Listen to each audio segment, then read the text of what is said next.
Brought to you by ZX Cough Syrup.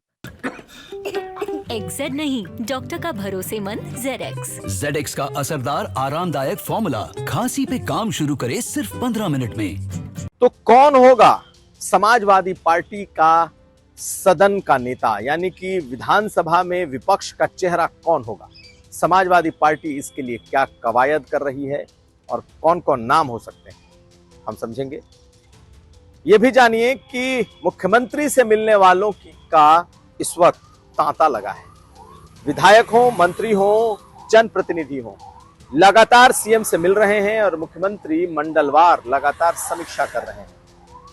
तो क्या शिकायतें ही हैं या फिर कुछ मुख्यमंत्री से संतुष्ट भी?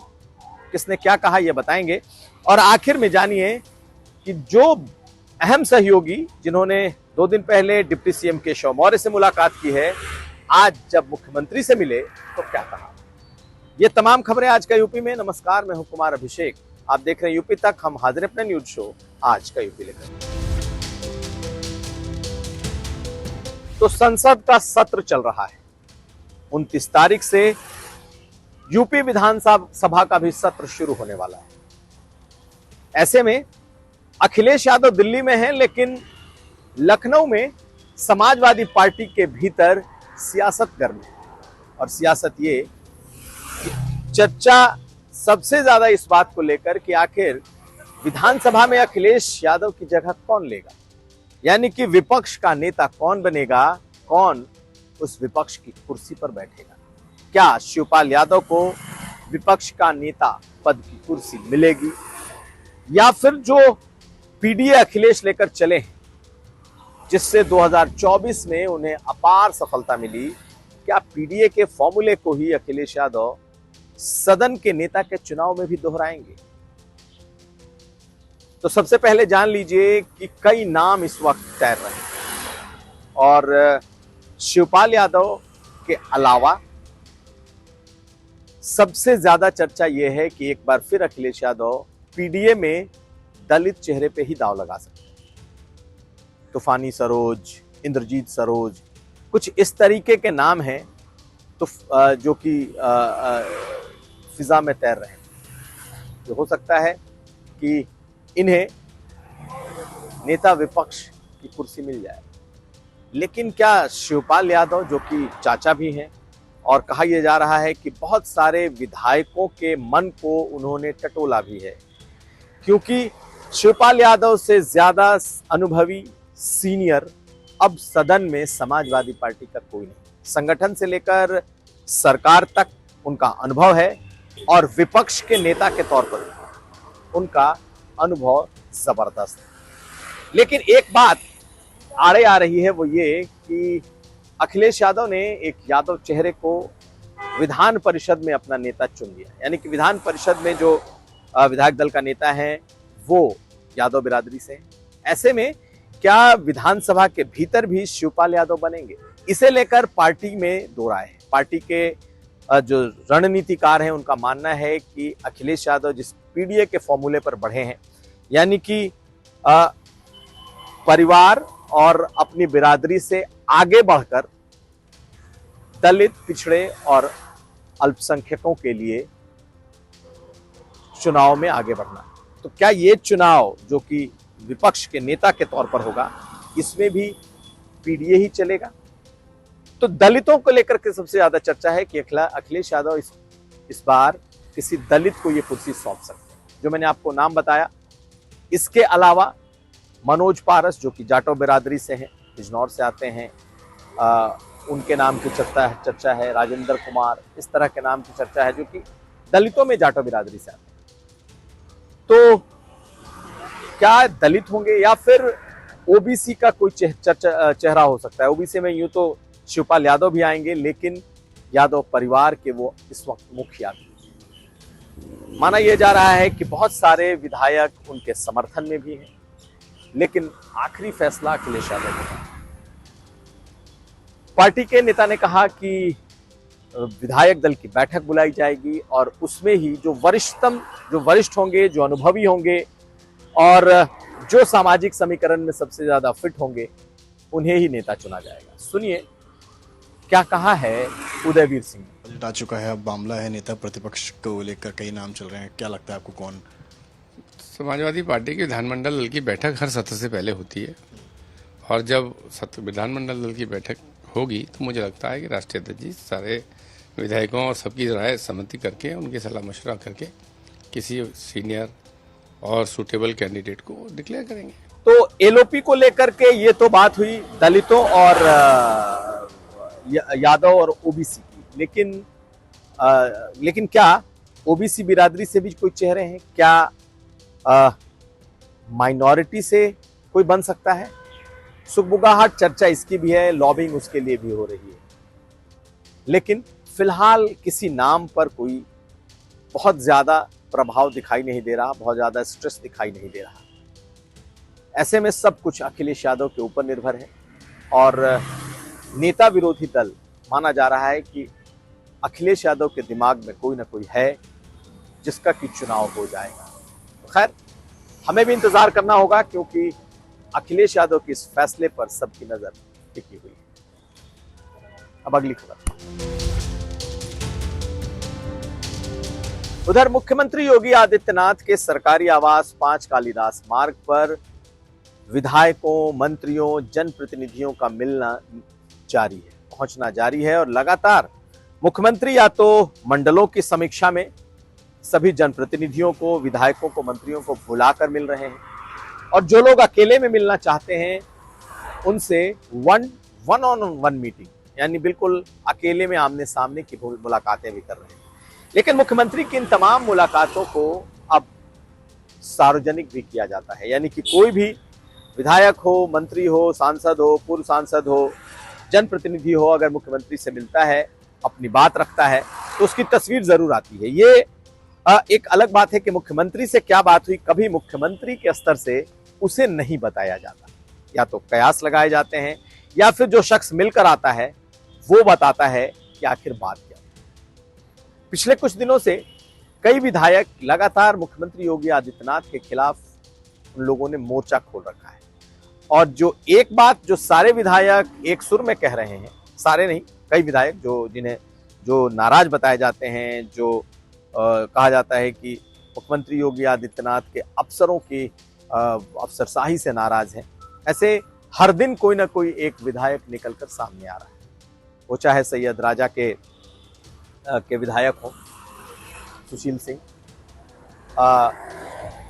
इसके अलावा लगातार कई विधायक बोल रहे हैं। 2 दिन पहले से सुशील सिंह ने एक तरीके से मुख्यमंत्री के खिलाफ बोलना शुरू किया है, खासकर अफसरशाही को लेकर।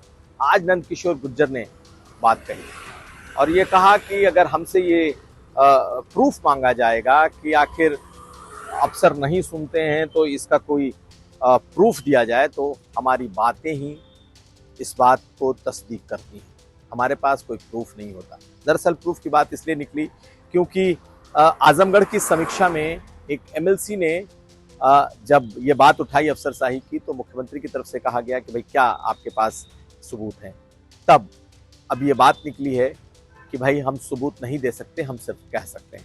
आज नंदकिशोर गुर्जर ने कहा क्या है, आप इसको भी सुन लीजिए।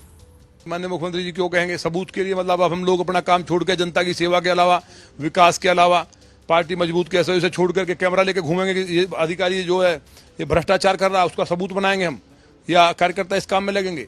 विधायक अगर बोल रहा है, उनके पास लोग आ रहे हैं, किसी अधिकारी के बारे में सबको मालूम होता है कि वो बेईमान है कि ईमानदार है, उसका परसेप्शन उसके आते ही बन जाता है।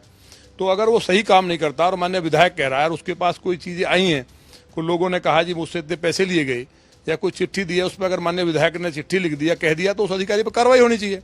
इसमें कौन सी बड़ी बात है? मान लिया कोई डीजीपी है और वो सिपाही की शिकायत आ रही है, क्या डीजीपी को अगर सिपाही के खिलाफ शिकायत आ रही है तो प्रमाण चाहिए हटाने के लिए? डीजीपी तुरंत उसको सस्पेंड करके जेल भेज देगा। तो जब विधायक का प्रोटोकॉल चीफ सेक्रेटरी से बड़ा है, डीजीपी से भी बड़ा है, तो विधायक जो कह रहा है वो जिम्मेवार है इलाके का, अपनी विधानसभा का, और जनता जनार्दन होती है, जनता का चुनाव हुआ है। तो जो जनप्रतिनिधि है वो कोई बात कहेगा तो वो क्या बिना सबूत के कह देगा? उसका किसी से कोई झगड़ा थोड़ी है। तो उस बात को मानना चाहिए और कार्रवाई होनी चाहिए। और जो सबूत के साथ जो अगर कहा भी गया है तो सबूत एक एविडेंस होता है कोर्ट में, सबूत के साथ है तो उसको तो तुरंत गिरफ्तार करके उस पर एनएसए लगनी चाहिए। 10-20 अधिकारियों पे एनएसए लग जाए तो पूरे प्रदेश के अंदर औकात नहीं किसी की भ्रष्टाचार। तो आपने विधायकों को सुन लिया, जनप्रतिनिधि लगातार बोल रहे हैं, ये भी बात सारे लोग सुन रहे हैं, लेकिन आखिर मुख्यमंत्री क्या कर रहे हैं?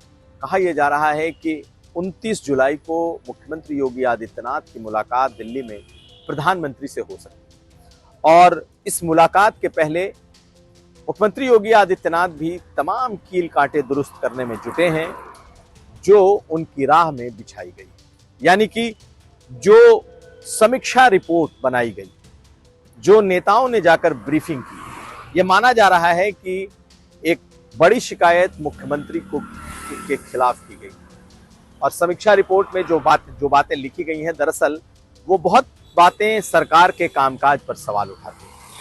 ऐसे में मुख्यमंत्री की ये जो मुलाकातें हैं, जो वो जनप्रतिनिधियों से मिल रहे हैं, जो वो विधायकों सांसदों से मिल रहे हैं, ठीक है, उसमें से बहुत सारी आवाजें ऐसी हैं जो अफसरशाही के खिलाफ हैं, जो सरकार के कामकाज करने के तरीकों के खिलाफ हैं, जो मुख्यमंत्री के कार्यशैली पर सवाल भी उठा रहे हैं। लेकिन बहुत सारे विधायक, मंत्रियों, सांसदों की आवाज ऐसी भी है जो मुख्यमंत्री के साथ खड़े दिखाई दे रहे हैं।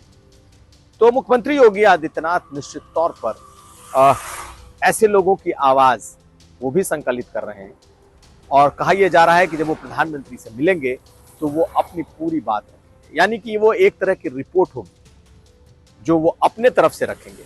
तो एक संगठन की रिपोर्ट, एक अलग अलग नेताओं की रिपोर्ट, और जब मुख्यमंत्री योगी आदित्यनाथ से मुलाकात प्रधानमंत्री की होगी तब मुख्यमंत्री भी अपनी तरफ से अपनी बातें कहेंगे।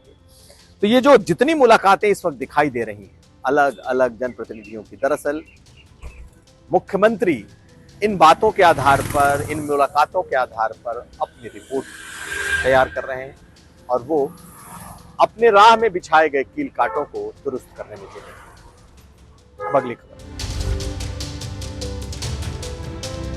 और आखिर में बताएं कि दो ओबीसी के बड़े नेता, सहयोगी नेता, जो लगातार जिनकी वॉइस, जिनकी आवाज से योगी सरकार थोड़ी असहज हो जाती है, उनके नाम हैं ओम प्रकाश राजभर और संजय निषाद। और ये दोनों लगातार अफसरों की कार्यशैली पर लगातार सवाल उठाते रहे। लेकिन 2 दिन पहले जो 2 तस्वीरें आई, एक केशव मौर्य के साथ मुलाकात की ओम प्रकाश राजभर की, जिस दिन ओम प्रकाश राजभर को मुख्यमंत्री से आजमगढ़ में मिलना था, वहां नहीं गए, लेकिन यहाँ उन्होंने केशव मौर्य से मुलाकात कर ली। और दूसरी मुलाकात एक दिन पहले की, जब संजय निषाद ने केशव मौर्य से मुलाकात की। ऐसे में आज इन दोनों नेताओं के बयान आए और अब ओम प्रकाश राजभर अपनी सरकार से, यानी कि योगी सरकार से संतुष्ट दिखाई दे रहे हैं। वहीं अभी भी संजय निषाद ने कुछ बातें मुख्यमंत्री को कही हैं और खासकर अफसरों के खिलाफ कही। सुन लीजिए इन दोनों नेताओं ने आखिर कहा क्या है। मुख्यमंत्री जी अभिभावक हैं, गार्जियन हैं, दिशा निर्देशक हैं, मार्गदर्शक हैं और निश्चित रूप से उन्होंने सबको सम्मान दिया है और सबको आश्वस्त किया कि आपके साथ नहीं होगा। और निश्चित रूप से बहुत ढेर सारे ऐसे होते हैं कि जिसमें एविडेंस नहीं मिलते हैं, तो ऐसे जगहों पर अभिभावक हैं, अगर सम्मान और सुरक्षा माननीय मुख्यमंत्री को ही दिलवाना है, तो चूंकि राजनीति में पावर सबसे ऊपर होता है, तो ऐसे अधिकारियों को भी मतलब वह पॉलिटिकल पावर के हिसाब से वो उनको रखें कि कम से कम किसी भी, मान लीजिए कोई मोबाइल से बात कर लिया तो यह सुनो हो जाए तो कुछ ठीक है, जिससे कि वो आदमी जो है आश्वस्त हो जाए तुरंत। क्योंकि जनप्रतिनिधि वादा करके आता है जनता से, तो जनता के बीच का वो कड़ी है। तो अभिभावक माननीय मुख्यमंत्री जी हैं, तो सब लोग हम लोग तो उन्हीं से कहेंगे और उम्मीद है कि सबके लिए जो उन्होंने कहा है कि इस समय कि हम अधिकारियों को कार्रवाई करेंगे, मैं उन्हें धन्यवाद देता हूँ। जो लोग कह रहे हों कि अब उनका विषय है, लेकिन हमारे साथ तो ऐसा नहीं है। हमारे सभी अधिकारी कर्मचारी जो भी हैं, जो हमारे नेता हैं, सब लोग अपनी बात मनवा ले रहे हैं, जो सही काम है। और अभी तक तो हम लोग 95% सफल हैं, चाहे कोई विभाग हो। हमारे नेता सफल हैं, हम लोग सफल हैं। एनडीए गठबंधन में हैं, हमको सीट नहीं लेना है, हमको अपने मतदाताओं का जो वोट है, अपना वोट है, उस वोट को एनडीए गठबंधन के प्रत्याशी जो आएंगे उनको दिलाना हमारा उपचुनाव में यही काम रहेगा कि और संघर्ष करके चुनाव कैसे हम लोग जीतें, उसमें भी पूरी ताकत के साथ मेहनत करेंगे। तो ये ऐसा दौर है जब मुख्यमंत्री योगी आदित्यनाथ भी अपने पक्ष में नेताओं को, सहयोगियों को, विधायकों को लामबंद करने में जुटे हैं, जबकि दूसरी तरफ एक बड़ा खेमा उनके खिलाफ भी तैयार दिखाई दे रहा है। तो ये था आज का यूपी। हम कल फिर हाजिर होंगे। हमें दीजिए इजाजत। नमस्कार।